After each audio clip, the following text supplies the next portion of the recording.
What's up, everyone? Welcome back to the Switch It Up podcast. We got a lot to talk about today. Let's get into it.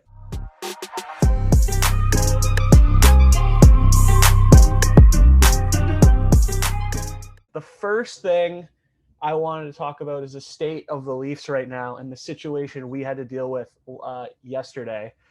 Obviously, as you guys know, Leafs lost 2-1, but the bigger story behind it, obviously, is John Tavares. I want to say first and foremost, obviously, John Tavares his health is number one priority, as obviously everybody knows and understands. But beyond that, it is comical looking at it as a Leafs fan perspective, just how insane our luck has been in the playoffs. Like, we go through this entire year as Leaf fans, and honestly, at this point, it's a little bit depressing because we go through this entire season thinking, the Stanley Cup aspirations are there. Boston's in the rearview mirror because they're not in our division this year. We got the Canadian division. And we come down here. We're so excited for the playoffs. The fans are buzzing. We might even get fans. And then game one, our captain goes down with a freak injury that we can't help but just be like debilitated by. So extremely frustrating and a terrible situation, obviously. Honestly, man, like as frustrating as it is, like I think it's just a lot bigger than just hockey. Like Oh, I without a personally, doubt, without a doubt. like honestly, I just don't care how the season's gone so far. As long as Tavares at the end of the day he's healthy and he's good, then I'm happy. Like I really Sure. don't care. Oh, without a doubt, man. I think Yeah, without a doubt, Tavares' health is first and foremost. But I'm just talking about if you look at it beyond yeah. that, I beyond his I health, I see the as thing a is I don't fan want to of look at. sports. Yeah, No, I I'm mean, just saying, like you can talk about his health, and that's obviously most important, right? And I, yeah, I completely understand that. And if he's healthy, I don't care if we play another game for the rest of the season. But I'm just talking about as a Leafs fan personally, it's yeah, comically yeah. unlucky It what we've sucks. been through. 100%. It sucks. What It's we've like the been through worst is thing. terrible. It's literally the worst thing that could have happened, but it also could be a good things for all the guys in the dressing room to just really step it up and really play to their potential value and really So do you think perform. without John Tavares, we have a shot at the Stanley Cup? Well, they played well without Matthews throughout the season, Sure, but I mean, right?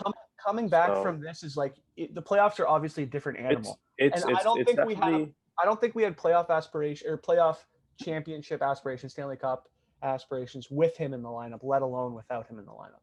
I mean, they have something to win it for, right? Like win it for JT. Like they For have sure. motivation behind it. So I mean, see, that's the thing with sports. Like anytime you face any kind of adversity throughout a season or playoffs, like either the team just folds completely or you see guys that you don't expect to step it up. So I think it's gonna be a complete turnaround for the boys in game two Saturday or tomorrow.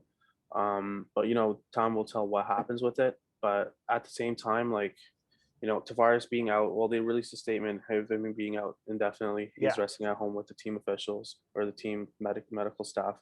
So that's good to hear. But the guys still will be playing knowing that he's not there. But that's where, again, like I said earlier, like I think Matthews, Marner will have to step it up, and I think they will step it up. And then you'll see guys on our third and fourth line. I'm sure Galchenyuk or Engvall will be back in the lineup soon, so then they'll take a step in their game as well. Yeah. Hopefully adding a positive boost.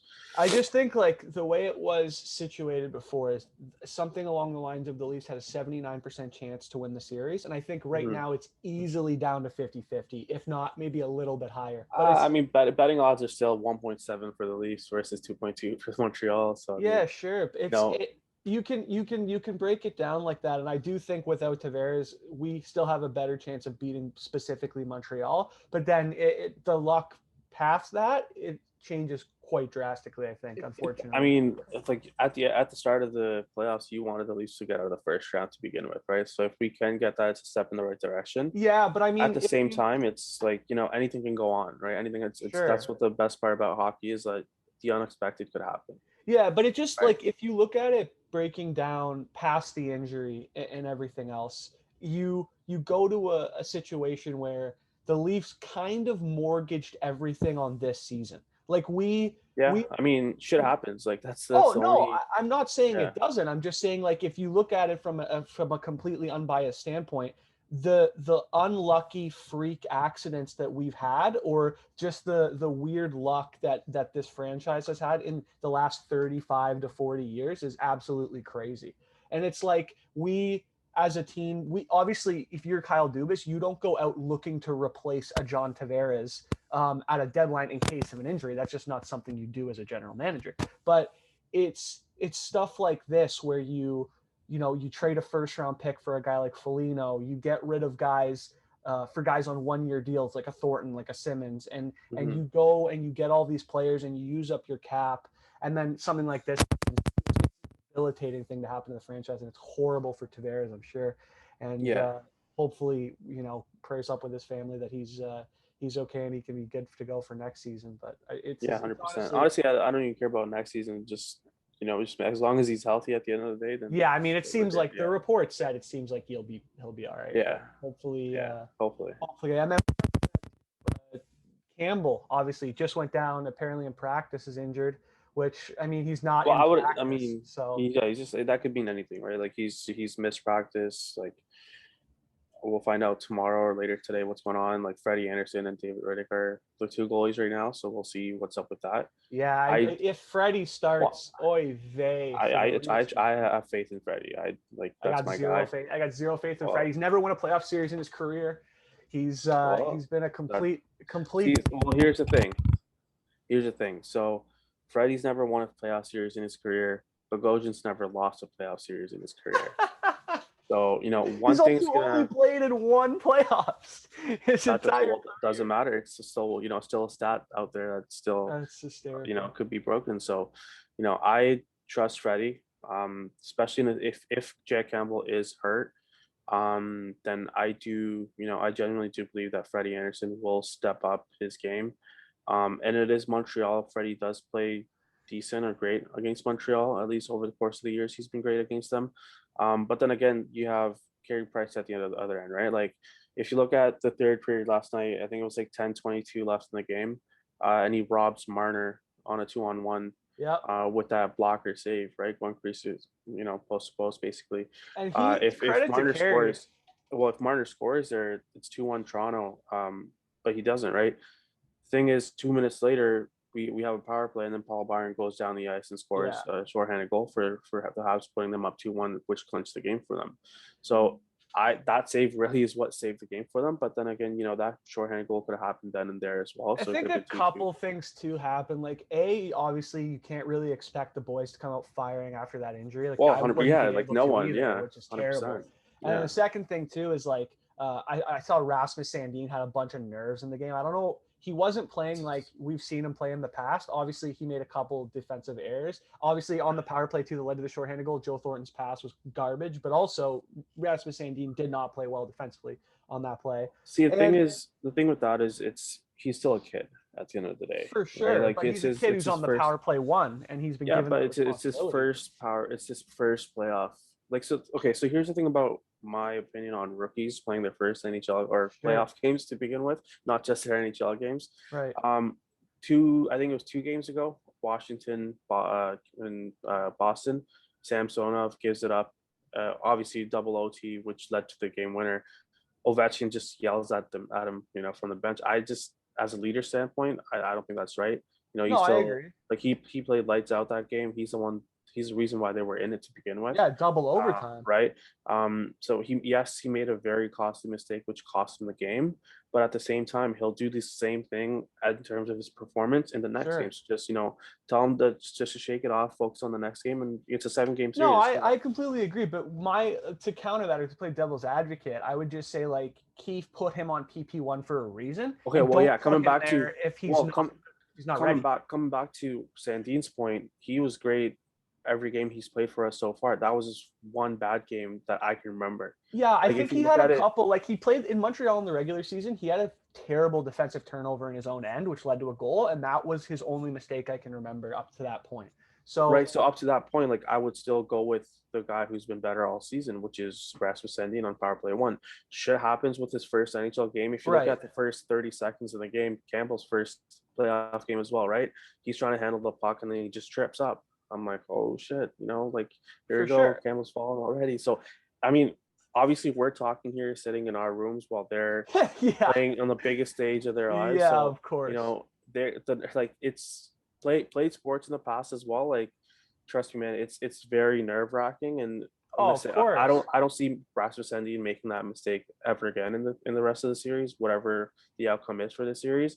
But at the same time, like, who put him in that spot for the second goal, Yeah, I know the pass was right? obviously not ideal, but here's the thing with me is that I just think the playoffs are a different animal, and I would have eased in. I'm obviously not Sheldon Keefe. I'm not a coach. I don't know. I can only view it from as a fan's perspective, but I would Right. have put the veteran on the PP1 for game one, specifically because he's been there Well, before. they He switched him, knows right? what's They going switched him. on. I think Yeah, Morgan I know Riley that. played. I think Morgan Riley played his best game of the season so far. That was his Oh, best game, I 100%. disagree. I think he I wasn't don't. as Well, I great. mean, Wasn't there great. he was. That was his best game. Like, so if he still wasn't great, I still think it was his best game of the season so far. That Yeah, means it he's just had a really sums bad up his season. season. Yeah, it's Um, I don't know. He didn't have many turnovers or none at all to begin with. He was great on the penalty kill with for them as well. Literally saved the goal yeah, near he's the that end goal right save there, was right? good. Bluff shot. So he did a lot of things right, and then when he was put on the power play, replacing Santine, he did great there as well. Obviously, we didn't score, but you know it's something good to see come out of that game with in terms of Riley's play, For just sure. him stepping it up as well a little bit in the playoffs. So hopefully he continues that going. But I personally think it was his best game of the season so far. Interesting stuff. Well, we'll see what happens on Saturday going into game two. I think it's funny. Before the series started, I think all the pressure was on the Leafs to win. And now I think they can focus on just doing it for Johnny. And that's kind of Well, you know, the if you narrative. listen to last week's podcast, like that's why I said like Montreal has nothing to lose. So that's why I had them Yeah, winning. That's why Luke and I both had them winning game one. sure. So moving on to, you know, before we move on to the next segment, let's hear what your predictions are for tomorrow. Well, for Saturday, for me, I would say I would like to hope the Leafs win, and I think they probably do because I don't see this being a sweep or being a short series at all now. I would say it's probably going to go 6 or 7. I still have the Leafs winning, but I would go 4-2 Leafs Saturday. I think that's Or probably how see, it's going to see, go. I have the Leafs winning this game as well. I have them. I hope so. But Yeah, we can only pray. I have them winning 3-2. But I'm still going with my gut and picking Montreal in 7. That's just the way Interesting. I had it. I'm sticking to what I had picked earlier on. Obviously it's gonna be a tight checking series all Yeah, series for long. sure. And you saw it yesterday, like Toronto at times was like players were afraid to get hit from Montreal, which is credit to Montreal, they never stopped. I just think So if they there's a double-edged sword here because Montreal's got a guy like Carey Price who, in all honesty, probably stole that game yesterday. I mean, he well yeah, didn't. that's It wasn't himself personally. There was obviously a lot of things that happened, but he played lights out yesterday, and so he well got a game. he saved 35 out Right. of 36 shots. That's stealing a And game. Matthews is going to wake up at some point. You'd hope as a Leafs fan. He So had like it's what not. 9 shots last night, right? Credit Yeah, to him for exactly. But shooting the puck, he's but gonna score. He doesn't go games without scoring very often, as we see by his 41 goals in 50 odd games. So yeah. for him, he's gonna wake up. He's gonna get a couple. When that happens, the Leafs have a ridiculous winning record. So you'd hope to see when he wakes up, they'll do a little bit better. Well, I But think the Leafs were like 13-1-2 when Nylander scores, yeah, right? until yesterday when Until they yeah, lose. so but yeah, yeah, we'll see what happens on Saturday. What you said 3-2 Montreal? I got 3-2 Toronto. Oh, 3-2 Toronto. Okay. Yeah, 3-2 Toronto. Yeah. So the second thing I want to talk about today was a little update on the David Bronstein situation. So for those of you who don't know, I was talking about a TikToker named David Bronstein on last week's episode. If you haven't watched it, tune into that one. He is a guy who I am fascinated with for many reasons. Firstly, just because of how weird he is. He's just a very strange human being. And he films these episodes or these TikToks around 10 a day where he'll just update you on where he is and why the area is rich and how you can make a bunch of money with him. So I took it upon myself to DM David Bronstein because after every video he records, he emphasizes how you should DM him to make our billions together. So I took it upon myself to message David Bronstein. And boy, oh boy, did I get a response for all you guys. So the first thing I will read to you guys what I said. I said, David, I want to make our billions together. I'm seeing your meals at Joey's in the Octagon, and I want that too. I have a podcast, and I would love to interview you to hear about your media empire and if we can go back to making our billions together. If that's something that interests you, please don't hesitate to email me back. Now, guys, I'm thinking to myself, there's 0% chance that he's going to message me back, that I'm going to hear back. I threw it out there as a joke. I received what can only be described as the greatest email I have ever gotten back from David Bronstein. Not only was it a resounding response, but it was paragraphs about how fantastic this goal was, and 4 different deals that we had to achieve together for me to join his media empire. So his response was, Jacob, I'm in. Let's get this money. You can achieve any money you want. Nothing is impossible. Everything is achievable. Deal 1, set up a time for me to come on your podcast. Yes, David Bronstein is going to come on the Switch It Up podcast. I'm not kidding.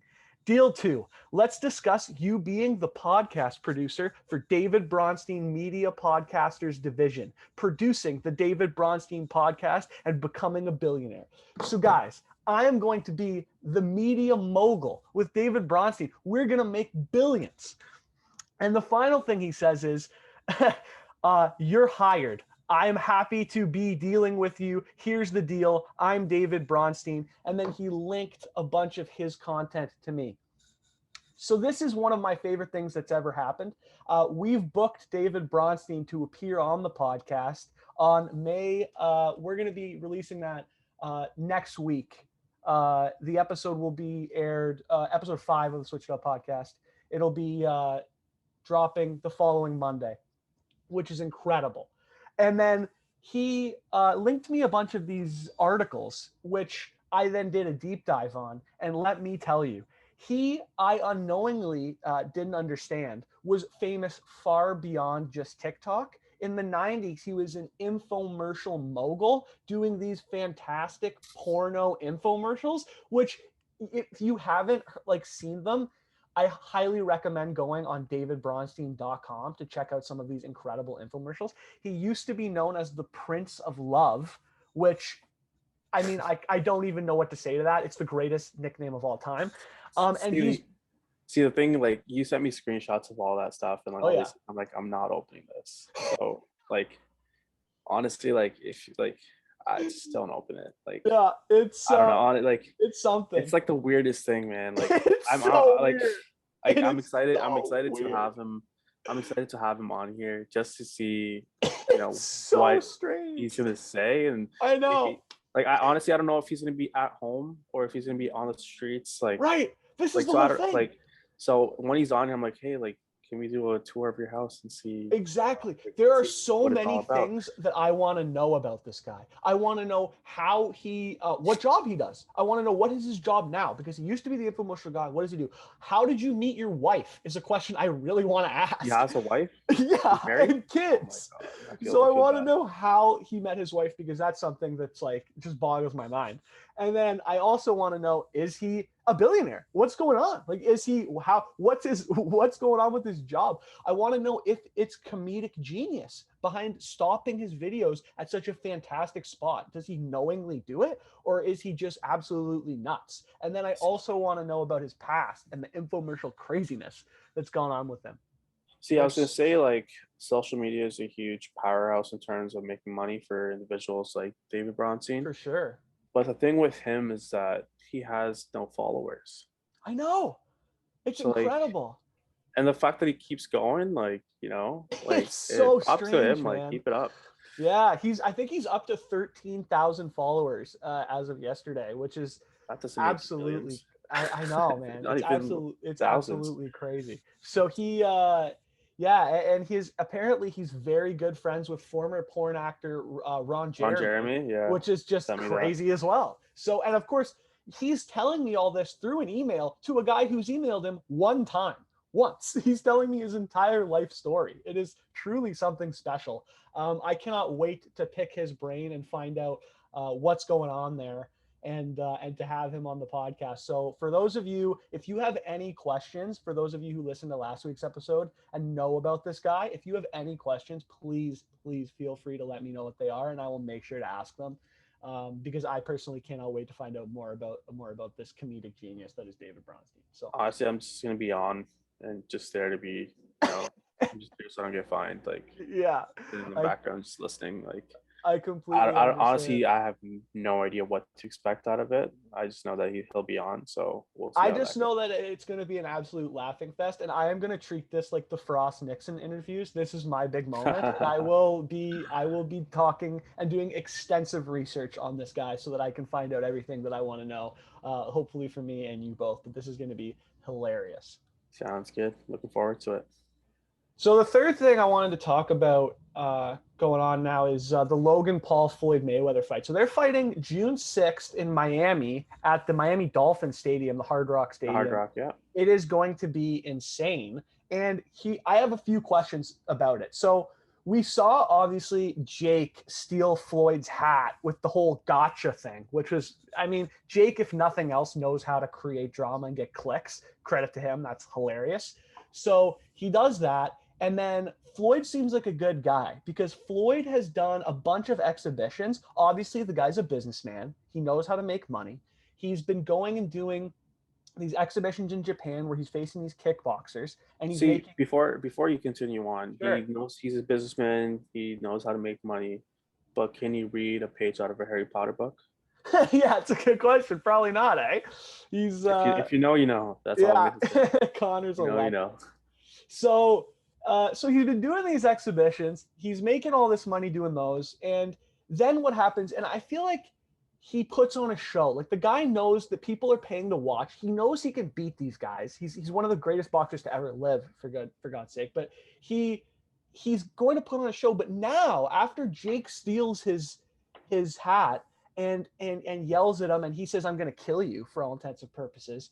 I don't think he does. I think he comes out there and he ruins Logan's life. I think this is going to be a absolute shit Massacre. show, and he's going to come out there and knock Logan out in 2 rounds. I think it's not even going to be close. I think it might even be one. Like I would be shocked if Logan gets through one of these rounds. Now the thing is too is that they have Logan as a plus 700 on the odds, meaning that you only make $700 for betting $100. He's a 7-1. Only? I know. I could not get over that. So for me, it's like, how much money do I have to make to bet on Floyd? Because I will mortgage my house knowing that is an absolute freak thing. It's just crazy. See, I guess I'm known for bad takes on this podcast, Sure. so I'm gonna go with a decision on this fight. I'm gonna go with my boy Logan Paul You're coming going to take Logan Paul in this fight. Oh, Yeah. yeah. Well, I mean, he's got the height. He definitely does Yeah. not have the hands. No. Definitely not. I mean, Floyd Mayweather's what is he 49-0 for a reason? Like, come on. 50-0. 50-0, right? Yeah. So like obviously the guy to bet on and the guy who will win will definitely be Floyd, but I'm just for the podcast sake, I'm going Logan Paul. So Let's go. this is the thing though, right? It's that if Floyd wins, nothing happens. It's the expected thing. It's no big deal. Who cares? It's an exhibition match. If Logan wins, oh my friggin' God, this is gonna go down as one of the biggest upsets in the history of sports. Like it'd be absolutely comical if he wins. And not to mention the ego it would give the kid is just bananas if it wasn't big enough already. So it would be something else if that was the case. I can't wait to see it. I hate saying that because I don't love supporting the YouTube boxing thing, but I think honestly it's with the pandemic and all that, like props to them. Like they've made it entertaining for everyone, Seriously. right? Like seriously, especially with like his brother Jake Paul, like with the Ben Askren thing and everything else, like he's trying to beef. Like it's just all like the thing with that is honestly like we're the ones that are giving them that platform to absolutely really keep it going. So if no one really focused on all of it, no one paid attention to it, there wouldn't be a fight. But the fact that everyone's so invested into it, okay, well, we're giving the opportunities to continue. So why are you still hating on it?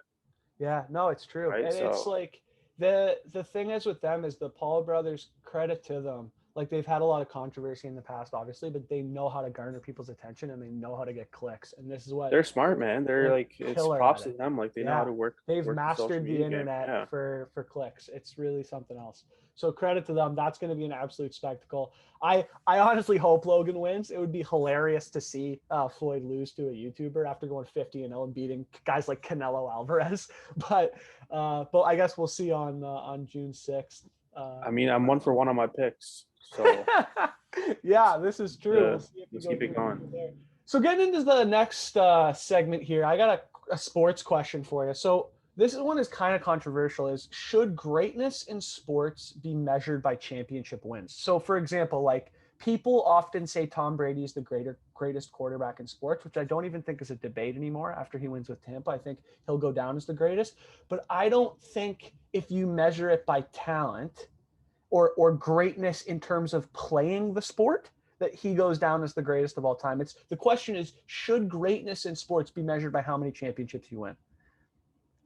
No. You don't And think the so? reason why no, then the reason why I'm saying no is because greatness should only be measured with how many championships you've won in an individual sport because it's Right, just you, exactly. right? So like Mhm. tennis or Yep. Formula One, or actually Formula One, obviously it's the main driver, but a pit crew member could mess Yeah, up. the cars obviously plays a big part. Um, but in terms of a team sport, no. Like if you have a guy that is on your 52-man roster in the NFL or Right. however many is in other sports, or like in basketball, like all the guys on the bench, some guys don't even touch the floor all Yep, season, for but at the sure. end of the day, they still get a ring, right? Yep. It's a team sport. I personally don't think, or I want to say no to that question because everyone has some kind of part into that championship. Everyone has, every year in any sport, you'll see one guy stick out and Yep. be like the X factor in a series. Yeah. So if you have, let's say, New England's whole, like their decade of championships that they've had, or their run in the decade with Tom Brady, it wasn't Brady by himself doing everything, No, for sure. right? Like if you look at the Atlanta game, Atlanta choked, obviously a big lead, Of but it course. was also coming down to that Julian Edelman catch that he made Yeah. at the end of the game, basically to Yep. kind of keep the drive going. And then other years as well, the defense stepping it up. I can't remember the corner's name, but the pick against the Eagles or whoever they were playing, yeah, Oh yeah. yeah, Yep. right. Mhm. I don't know why I can't remember the name right now. Marcus It's just Butler. Marcus Butler, yeah. Yeah. So, a lot like defense stepping it up, special Or teams. Malcolm Butler. Sorry. Malcolm Butler, yeah, so to Yeah. say. But yeah, like Tom Brady's a great quarterback. No, like I'm a Patriots fan, so obviously you know that. Sure. But at the same time, I wouldn't put him down. Like I wouldn't measure him or his success off of his championships because it's a team sport, it's not an individual sport. So here's Simple where as I that. stand on this. So I think it's an interesting take and it should be changed from sport to sport. So I think for me, um, it comes down to championships definitely play a part, but they Mhm. should only be used to measure greatness in the event that there's a debate for who's the better player. So, like, for example, Michael Jordan and LeBron, very similar. There's a massive debate as to who's better. I mean, I'm not going to pretend like I'm the biggest basketball fan in the world. I watched the Michael Jordan documentary. We obviously never got to see him play. I've only ever watched LeBron in my generation. But Yeah, to measure him against LeBron is, or Jordan against LeBron is to measure Michael's got 6 championships, LeBron's only got 4. So for that, it's a big deal, and I think it coming down to measuring greatness. I think championships there in that argument plays a bigger part than it would in something else, I right? don't Like think it does. Not in basketball. It's a I completely definitely think different. it plays a See, part in see, basketball it's like, I mean, then at the same time, like you're looking at, well, I can't compare Gretzky to any of the hockey players right now, but like it's a different era is what I'm trying to say, for sure. Yeah, right? it's definitely a Like different era. like the talent you have now in the NBA, like every team's got a superstar that could lead them to a championship pretty much. Or For like sure, but I also think that we're living in the world where players are leaving their superstar teams to join these massive like three-peats, like LeBron in Miami, Kevin Durant joining Golden State just to win a championship. Like we live in a world where these superstars are just joining more superstar teams to win championships and like getting that ring because it goes down as a huge part of their legacy, right? And so with that, I think that even the players acknowledge that winning a championship is leads to well, greatness. So I Jordan, don't Jordan also had Scottie Pippen, and for sure, yeah, but honestly, like look, if you look, he left for baseball. They weren't even close to as good. Like they didn't even compete, basically. well, if you take Steph Curry out, he's nowhere as good either. Or I mean, no, like Golden State's nowhere as good as Oh yeah, I mean Steph without Curry. without a doubt, If you take LeBron, like, I mean, look at like LeBron and AD were out for LA, and look, they dropped to what, the 7th seed or 8th seed yeah, or of in the course, playing tournament. So it's the same argument there as well, where when Jordan wasn't playing, the team was shit. Actually, they weren't though. Like there was No, they one made the season where playoffs. they were Yeah. right. It's like they were still good without Jordan. It's like so then at the same time with LeBron being out, they dropped from being one of the top 4 seeds to being a bottom 6 seed, Yeah, right? but So it's like having Pippen and Jordan out with because they've lost Davis as well. But again, like to get back to it too, I think another big part of this is like if you're measuring like Tom Brady is obviously the greatest playoff performer anyone's ever seen in football. He's but also a lot of that is that's it's also luck very though. debatable. Yeah, Yeah, it's luck. Like yeah. he's won a lot of championships, but it's also been a lot of ridiculously good defenses that he's been a part of. Like if you're Yeah. measuring, if you my argument would be if you put a guy like Aaron Rodgers or a guy like Patrick Mahomes in those same situations, I don't think they win all the Super Bowls. Like I don't think they win the Atlanta one. There's too many fluctuations there. It had to go absolutely perfect. But I also don't think that they would have been down 28-0, right? Or 28-3 or whatever it was at half if they had Patrick Mahomes. Like so it's an interesting situation because I think that if you're measuring greatness in terms of talent, Patrick Mahomes is probably the most talented quarterback to ever play football. Him or Aaron Rodgers, I would say, are the top two. And then you have a guy like Tom Brady who does nothing but win and is thus considered the greatest of all time because he has the most championships, which is a very interesting debate. I don't know whether I would say, like, I do think Tom Brady is the greatest quarterback. If I had to win one game, I would put him there. I would take I'd go with Aaron Rodgers. if If you you had to give him win the one game, if I had to win one game, yeah. even though Like if Rodgers has you won a championship one time. yeah, I mean Rodgers won in 2010. Yeah, one time. He's won the Super Well, Bowl. yeah, one time, yeah. Yeah. What's it called? Like if you give Rodgers the right weapons and if you give him a defense that Tom Brady's had over the years, he's winning me that game. No question. Yeah, it's a very, Like very like interesting. I know Rodgers has Aaron Jones and Devontae Adams as his two guys. Yep. And then obviously Lazard and Valdez-Scantling are in there as well with the speed and whatnot. Yep. But they're not guys like what Tom Brady had last year with his like Mike Yeah, Evans and no, for sure. Tom Brady's got a lot of he's been a part of a lot of very talented teams, especially I mean last year he had one of the best like I'm a firm believer of the saying in football where defense wins you championships. And sure. if you look at Kansas City or the Super Bowl this past year, Yep. if Kansas City defense played a little better, if Mahomes had a better whole line because Yep. half the O line was hurt. Yeah, for Like sure. there were guys that weren't like starters weren't playing. There were backups at second, third string guys in. So like Yeah. everything that could have gone bad for KC went bad for Yep. that game in Mhm. terms of injuries. So shit like that happens. It's how you overcome from it next year, right? So Yeah. I'm sure Pat, like Mahomes, after that loss, he's gonna be, going. Him and Kelsey will be going off next year. Him and Kelsey, It's Tyreek Hill, just like it's so crazy to think that in terms of like NFL greatness, right? Brady's got what? Is it 6 or 7 championships now? Is it six, six? six, Six? yeah. So he's got 6 championships. Like if you look at the guys that he was measured against, the Peyton Mannings, right? He only has 2. Aaron Rodgers has 1. Drew Brees has 1. Like it's so crazy that Brady has 6. He's been so dominant, and he's lost to guys like Nick Foles, who somehow beat him with the Eagles, which is bananas. He's And he's an elite quarterback too. yeah, it's for sure Nick Foles. But Tom Brady, you can't call it luck because he's done it so many times. He's gotten to 10 Super Bowls. Like It it's is luck. incredible. No, it is luck. Like it's I don't also think you can it's call also it luck. managed. It's also management aspect of it as well. Like if you look at the way Belichick handled his team, and Yeah, but kind of then he created goes that. to Tampa and wins again. It's like how do you call it luck then? Like if you're blaming it on Belichick and the management, then it can't I be mean, because now he wins in Tampa. did you watch the Super Bowl? Like Yeah, but it's I'm not I'm a even huge. See, the thing is, I'm a big Tom Brady fan. sure. So this coming from me saying that he's been lucky all these years, like I genuinely mean that. Like I don't see, like when you ask me who you take to for me to win a game, like any quarterback in the league, I'm taking Yeah. Aaron Rodgers, like hands down. If as long as Aaron Rodgers has the same talent pool around him that Right. Tom Brady's had over the years, there's no way I'm losing that game with Aaron Rodgers as my It's quarterback. a very interesting take. I personally believe Patrick Mahomes is the most talented quarterback I've ever seen, and probably the most talented quarterback I'd say ever to that I'd say play. that maybe 2-3 years later. I wouldn't say that him being 3 years in the league. That's too early for me to I say. mean, I just think like He's great. him play, it's He's hands down nuts. like one of the best players in the game right now.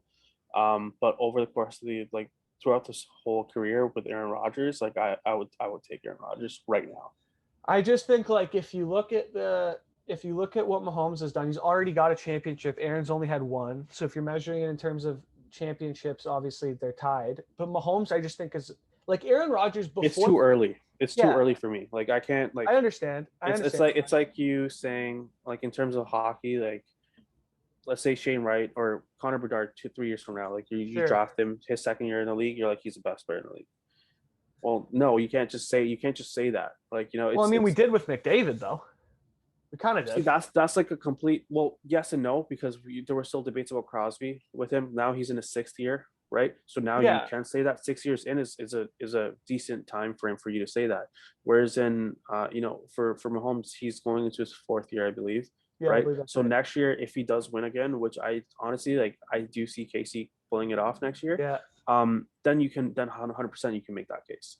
Like two I championships in think 4 years, like yeah. Yeah, I honestly just think like we've never seen guys make throws like Mahomes is making. Aaron Rodgers was the Yeah. closest thing to it before. And Mahomes is just like, even look at the Super Bowl when he makes that diving Yeah, throw. yeah. Well, there were It's in two the back guy's to backs that hands. he made. Yeah. Yeah, it's the guy is just an absolutely insane quarterback. And so if you're measuring for me greatness in terms of talent, I think he's probably my pick to be the best I've ever seen. And I'm obviously a big Green Bay fan. I love Aaron Rodgers. Please come back. But he he goes. I would say Mahomes is probably the most talented guy I've seen. But in terms of if you're measuring greatness by championships, then obviously Brady's the GOAT. All right, guys. So this is probably our last segment of today's podcast. Just going back to the Instagram questions. We didn't get many submissions this week. Actually, we only had 2 questions, surprisingly. But 2 loyal followers. Respect it, my boys. Yeah, thanks, Um, Luis. So, next week, hopefully we get more, but, it is what it is. We take it week by week. And if there's no questions, there's no questions. Simple as that. I'm not going to ask the first question. It's by Ajmal. All I'm going to say is that it's bigger than an iPhone 12 Pro Max. Okay, I'm going to leave it at that. Moving on to the second question is from Azam. And what he asked was, is it black? Is it white? What you want? And I just want a Leafs playoff win, man. Like that's all Please I'm asking bring for. us a Leafs Right? playoffs win. That's all I care about. Bring us a Leafs playoff series. It's For the love blue and of white. God. It's blue and white, and Yeah. I'd love a playoff win. But also my pick is the Habs in 7, so I'm gonna stick with that. But nothing more. There's nothing more I'd want is for Toronto proving me wrong. So Yeah, that's all I couldn't want, man. agree more. I think we've been through the turmoil now with we've gone through what? We lost to Boston in 2013, the 4-1 loss. We've witnessed them lose in game 7 where they got mulched 5-1. Yeah. We watched what did they have they lose to Columbus with the greatest game ever, the greatest comeback I would say in NHL history, only for it never to be remembered because Well, see, here's the thing with that. So 2013 was the first year they made the playoffs, and then that obviously I'm not going to talk about it. Then the next 2 years I think they missed it, and then 2016 is when they made it again, when no one expected them to make the playoffs. Matthew scoring 40 goals in his rookie year. We were at the restaurant entertainment thing in Hamilton. Watch it, me and Willie. And that's when Curtis McElhinney makes that toe save on Crosby, and then Matthew scores his first empty netter of the year as his 40th goal, clinching the game, yada yada yada. That whole series was like overtime festival, right? And then Game 6 was the one where clinched, obviously for Washington, with Justin Williams scoring in overtime. Exactly. And then the next year after was Boston, 2017, 5-1, and then Boston again in 2018. Yeah. Or 2017, 2018. Yeah, it was. Yeah, and then 2019 was Boston. No, I think I got the years mixed up. I think 2017 was Washington, 2018 was Boston, 2018, and then 2019 when we went to Game 7 was Boston again. We're not going to talk about that once again. No, was Boston again. And then last year, coming back to your point that you made right at the end there, the greatest comeback, yes. But you're forgetting that the game before, Columbus had their greatest comeback as well from down 3-0. Yeah, I know. They exact same script for the next game. Obviously, not in a short amount of time, but yeah. Yes, but obviously with the Leafs getting the second or the most recent comeback, they would have had momentum going into the game, obviously. But they weren't able to score a goal. And Freddie This is why the Anderson. Leafs franchise is so tragic. Like It is what it is. we had nobody in NHL history had that great of a comeback in that short amount of time. And they take it to overtime. They don't even win. They take it to overtime, and then Matthews buries one, and it's absolute. It was actually Kasperi Kapanen. Oh, what? Oh, yeah, right? because they Yeah. called Matthews. The announcer called Matthews, but it was Kapanen, right? No, So, it was Matthews that scored, but it was called as oh yes, Kasperi. but they That's just called it. Sorry, come on, yeah. come on, man, So, come uh, on now, dog. so Come on. anyway, they have the Right. greatest comeback of all time. Matthews manages to kill it in overtime, scores it. It's pandemonium. Everybody goes nuts. Everybody's thinking. See, I actually had an exchange with Luca that night, and I was like, they're not going to win the next game because we're the Leafs, and that's what happened. And he's like, oh no, they're going to win for sure. And I think I was up in Marathon for oh like a yeah, road trip for work, and we were in our trailer watching it, and it was just like, man, like I remember that game we were down 3-0, and then we came back. Like I literally turned my game, like my shut my TV off, and yeah, in the trailer that we were in, and I'm in my cubicle area, like sleep, like literally about to sleep, and then I hear, I check I'm like, you know what, like I've never missed a game in my life. Like let me yeah. just take a peek at see what's going on, and it went from 3-0 to 3-2, and I'm like, oh shit, This is like insane. there's something, something's Yeah, happening. And then I'm like, no. And then 30 seconds later, my roommate, or who's underneath, like, the cubicle yeah, underneath mine, he just starts screaming. He's like, oh, they tied it. I'm like, oh no, you're mess. He's known for, like, joking around here and there right. as well. So it's like, Justin, if you're hearing this, man, like I remember this, I'm like, there's no way that this just happened. So I'm like, you know what? Let me just peek my, because this time I'm like dead tired, like depressed, like, Yeah, yeah, yeah, man, like the Leafs, they couldn't get it done. Like another, like a loss to Columbus. Like what's going yeah. on? So I'm just gonna sleep early, get up for work early in the next morning, and then have my day, whatever. And I peek my phone. I'm like, it's tied going into overtime. I'm like, oh shit! So I literally jump up, and I hit my head on top of the trailer because it's a Yeah, small cubicle. I'm like, oh my god. So I'm like, okay. I had my MacBook right next to me, so I'm like, I opened it right up. I'm like, okay, we're watching overtime from the yeah. same spot, and whatever happens, like I'm not moving. And then obviously Matthews goes on to score on the Matthews power play scores. right there, Yep. and I'm just like freaking out. I jump out, hugs all around, like, so taking we're in Marathon. There's a lot of French people up there, Right. so they weren't happy, obviously, to Of see the course. Leafs win. But so we had to rub it into their faces as well at the campground that we were at. But it was just a crazy experience. And then we go to work the next morning all happy, and then the day after, it's like we're depressed again because we couldn't score on Elvis. I I'm like, know. man, come I on. remember being at the bar. The atmosphere was the greatest Leafs atmosphere I've ever seen, apart from being in that building with for that game that we shall never talk about. But I remember being at a bar in downtown Toronto watching that, and the Leafs were like, "This is the year." Everybody was like, "Wow, it's not Boston. We had the greatest comeback. They're finally gonna break this monkey they've got on their back. They're gonna get it off, and it's gonna be incredible." And then, of course, we don't even get one. And the feeling of depression that swept over that bar. I've never heard a bar more silent. It was incredible. Honestly, I think it was Liam Foodie's goal, the second goal Yeah, of the game. Foodie he That was, scores. yeah, that, but I don't know, like, it was almost just as bad as basically seeing, Yeah, it was a tough that one. third goal in game 7 against with Boston. Yeah, Like from like the seats that we were in, and just seeing the puck go in, I was like, yeah. man, like, come on. What gets me too is we as Leaf fans, I feel like we already know that this Montreal series is headed to 7. Like we already know it's gonna happen. It's gonna, because that's what always happens. And what's insane is like we can never win a series in 5 or 6 or whatever. It's gonna go to 7, and then we're probably gonna lose. And that's your prediction So right now, which I love. here's the thing. It's going to be third overtime game 7 with Ben Third Sherratt. overtime. Yeah, with Ben Sherratt scoring the overtime winner. If that actually happens, sir, I'll buy you a jersey. Say less. It's We, on. It's jersey it reported. is. Third It's reported. overtime, Ben Third Ben Sherratt. Sherratt, There's you no got it. chance, buddy. There's no Yeah, I way. mean, I hope not, but if he gets me a Uh, jersey, then I I'll still be hope not. I'll be so goddamn depressed. Man, like I don't even know. Like I think we both agreed to like literally burning both of our Jumbo Joe Thornton Oh yeah. jersey, but that's never gonna happen either. No. Can never do that. But anyways, one last thing. I think you mentioned just the atmosphere at the bar. So like Yeah. before we ended off, like I have a question for you. Like, what of all the stadiums that we've been to for a Yeah. Leafs game, because we've been to many, Yeah, for sure. what would you rate, or what's like your top three? And you can put Toronto in there, but I know it's not going to be in there. No, But it's what's your definitely top three in not terms of atmosphere? not in there. I know mine.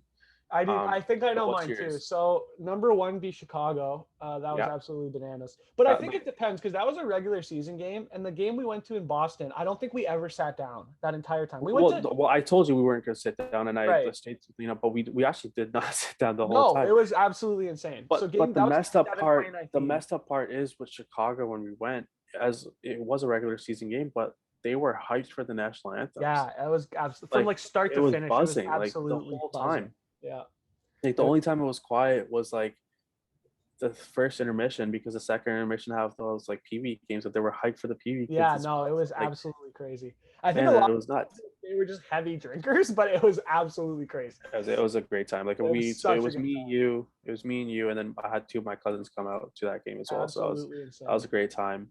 And then And, having what's it called? The game out, and then what was the pizza place we went to? Lou Malnati's pizza. Illuminati's, right? Oh, That was so fantastic good. as well. Shout out to my So cousins. second to that would be Boston game 7, just because I think those two are neck and neck. And then third, I think was we went to, I believe it was game 2, I want to say, in Toronto of that It was same game series. second Was it? home game. It was game Yeah, 4. second home Second game, home right? game, Is yeah. what I meant. Yeah. It was So like a second home 5-4 game loss. in a 5-4 loss. But that was the most electric I've ever seen the Leafs building in person. That was Okay. incredible. So I'd put that Okay. there just That your because I'm number a Leafs 3? fan. I have to put it Yeah. there. Honestly, so I hate the Toronto crowd personally. Yeah, I do too. The If you business, it's all suits. It's terrible. recommendation, if you ever want to go to a Leafs game in Toronto, don't. But if Yeah, you actually still do, save your money and buy an upper bowl ticket. yeah, The lower 100%. bowl is absolutely trash. Like It there's is a no joke. hype. I remember Jake and I went to a game years ago when it was against Florida and Luongo versus, I think it was Freddie at the time. And we actually bought, the first time we bought like platinum seats, which Yeah, is like 8 rows to the glass or something. yep. And I remember Marner scores a goal, and we're the only ones that are hyped. Like literally, we were the only ones Everyone that else were is hyped. sat down. Everyone was. Everyone's sitting. I'm like, It's a man, this is joke. so embarrassing. Like, what are you Oh, guys doing? It was like the 2 rows in front of us and 2 rows behind us. yeah, Everyone's on their phone or on like talking to someone, just not hyped at just all. And Jake and I are terrible. just like jumping up and down. It's like, It's holy a shit, we scored. oh So I'm like, yeah. man, that like, I was so excited for like a millisecond. I was like, oh, this is a letdown. This is So kind of why definitely, Toronto needs a second NHL team, but that's a totally different conversation. no, We'll get into that next week. no, you can't. Like, I'd still support my Leafs. Like, I could never give up on them for a Yeah, second Toronto team. But anyways, like, if you are going to a game, buy an upper bowl, hands down. Like, even if it's standing room, honestly, like the hype up there with the fans, like those are where like the true passionate yeah. fans I are. couldn't agree Just more. have, or drive down to Buffalo. Yep, That's a great mass atmosphere. yep. So we've been to a game in Buffalo, the game where Kadri and Ristolainen had their Yeah. shenanigans. Right, that was pretty funny. Supporting the Leafs on the road is better than watching them at home, without a doubt. 100%, 100%. Yep. I agree. So coming back to like my question, like my top 3 Yes. arenas, I would definitely put Chicago number 1, just Yeah, because it's I the think so madhouse, too. right? Yep. And then Boston 100% number 2. Yeah. And then I would put Montreal number 3. That atmosphere was nuts as well. Yeah. Although we only had, we had one shot in the third period, but we made it count. Tavares with the snipe, obviously on the price. Yeah. But that overtime atmosphere that we saw It was crazy. nuts. That was a really cool one. We took our best friend Willie to the game as well for his birthday, I think it was. And then seeing like, honestly, like I've been to, I think 3 Montreal Toronto games with Willie, and Toronto's 2 now, including that one. Yeah. And the first game we went to, Montreal was up 3-0, and then Toronto came back and scored 6 on 9 goals, winning the game 6-3. And that was also for his birthday. So I'm like, man, like I just feel bad for the guy. So seeing that win was, good for him. It was also the last game we went before the lockdown. Yeah, before COVID. But remember we had tickets to the Nashville game the night they canceled that game, so we couldn't go to that one, unfortunately. Terrible. But just seeing that was pretty cool, that whole atmosphere around it. But the crowd in Montreal is crazy. Like, they're super respectful as well. That's the best thing I saw. Yeah, for sure. Same thing with the crowd in Boston too. Like, they were extremely respectful. People around us, Guys offering me beer to console the loss. Yeah, like You love to see it. it was just awesome. And then even outside, like everyone's just shaking our hands, like, "Hey, tough series. We'll see you guys again next year." So 100%. it was the atmosphere alone was just fantastic to be around, and it was a great Yep, series. Like it shout out was. to people of Boston, Chicago, all the cities, Pittsburgh, Buffalo. Buffalo's I wouldn't put them in there. Buffalo's that. It was all Toronto fans there anyway. So, Yeah. I like the reason why I wouldn't put Toronto game 4 in my top 3 Mhm. because we went to a game 2 years ago, or the first year we signed Johnny. Yeah. Um, when they went to play in New York and the fans booed him there and all the shit that they did. Yeah. The next game back is what we went to when they played Buffalo. It was mental. That atmosphere That was was better than mental. playoff atmosphere Yeah. in my Yeah. books. And also So too, I went to with my roommate. The first game Tavares was a Leaf, and that one yeah, was bananas. That like yeah, that just the cheering for like 5 straight minutes. Everybody shut up, and it was just like people were yeah. cheering. No, I remember. Yeah, It's crazy. but that game when he came back, from New York, and then the first game against Buffalo, and then he scored the first goal of that game as well. That Yeah, was just yeah, fantastic. Like that was crazy. that was probably the best atmosphere I've seen at the Air Canada Yeah, Center. I think that's I'm it's just up I'm gonna there. keep it. I'm gonna keep it as the Air Canada Center. I'm not gonna say Scotiabank Arena. That's straight to tomorrow's. Yeah, screw you for paying 800 million, Scotia. We don't care. But like my top 3 once again: Chicago, Boston, and then Montreal. Yeah. Maybe like I'd put Pittsburgh in there just because of that Morgan Riley snipe we saw with the Yeah, 5-0 win. But definitely up there. no, I like my top 3 would be Chicago, Boston, and Montreal. Yeah, it's hard. It's funny because it is hard to put anything above us driving like 20 hours in 2 days to watch the. Well, I drove from Chicago to Toronto. I brought my mom back. And then literally we got home at like 1 a.m. and I Yeah, bought the tickets on my drive back from Chicago to Toronto, and then I yeah, picked you up at like 6 in the morning, and and then went straight to we Boston. went straight to Boston, ate Regina's Mental. Pizza. Shout out Dave Portnoy for letting us know about Yeah, that place. hell of a road trip. We gotta do Yeah, it post COVID. yeah, 100%. Like, and then after the game we drive straight back home and stayed like in a motel in the middle of like Yeah. Albany. And just because like we were just dead tired and we just couldn't drive anymore, so I was like, Just okay. insane. But it's always fun doing those kind of road trips, and hopefully when COVID's all passed and the borders are open, just can't wait to do some more. Yeah, it's gonna be crazy. All right, guys, we'll wrap it up there. Go Leafs, go. Hopefully they get it together tomorrow night, and we'll rehash it next week. Take care.